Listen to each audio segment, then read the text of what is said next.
Hello, YouTube, and welcome to another episode of Andy's Toolbox. Today, we're going to talk about investments that are that pay off or that you benefit from paying less for something and reconditioning it to a new condition or into a condition that is uh, a lot better than it was when you got it and makes you feel like you've made a good investment.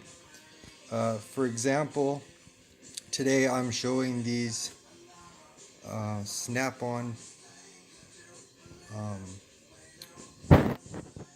regular or small sized pics, and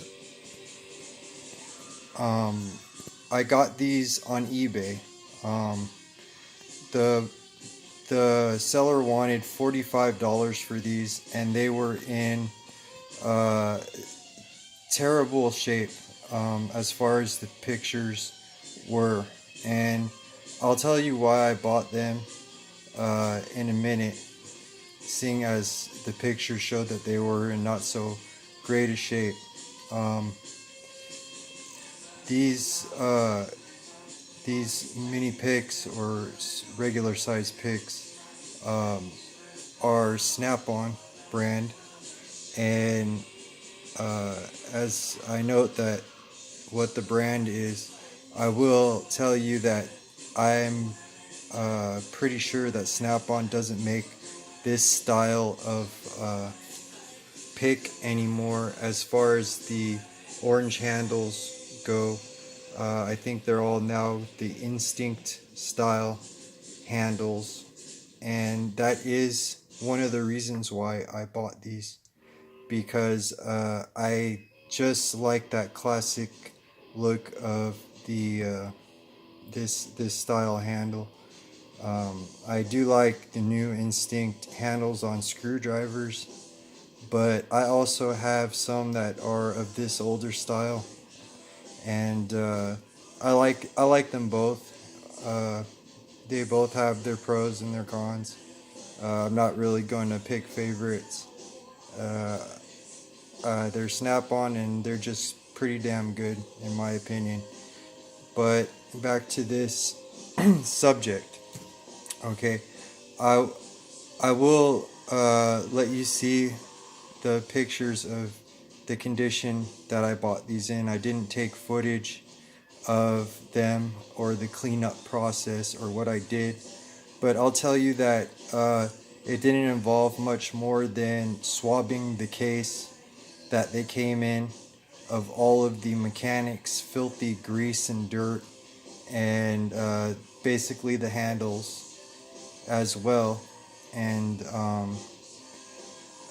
I will note that as my mom could pick out in the pictures when I was showing them to her before the item arrived here, this pointed all pick is a little worn down, and that's pretty much all I noticed in the pictures when I bought this. As far as the shanks condition go, they did and still do have some pitting from surface rust, but nothing major.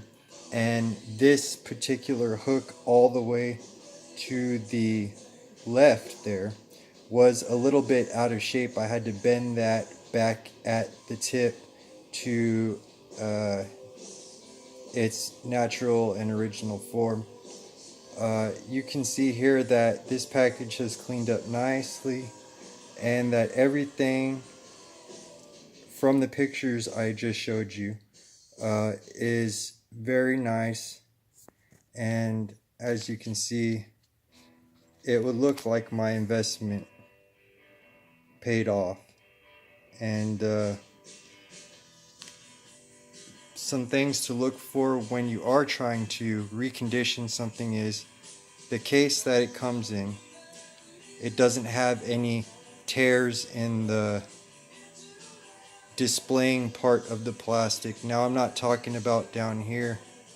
In this particular case, this is more susceptible to be damaged, and sometimes you just can't get around that from the tips poking at the bottom here. But just the facing surface, this surface, to not have any tears, and for there not to be any un repairable damage to the tool itself. Any nicks in the handles that are deep, and maybe any bends in the shank would have been some deal breakers if you're looking for some picks like this. But if the dirt and the grime and some minor pitting scares you off, just imagine how nice an investment can pay off if you can just have a little bit of foresight to see past that and to see something like this after looking at something like what I just showed you. So on a side note, I'm going to talk about an investment that may have not paid off so well. Now, this is a standard size magnet pickup tool from Performance Tool, and this right here is something I just got from Ullman Tools, sold to me by Zoros, and as you can see, it looked better in the picture. I thought this was telescoping.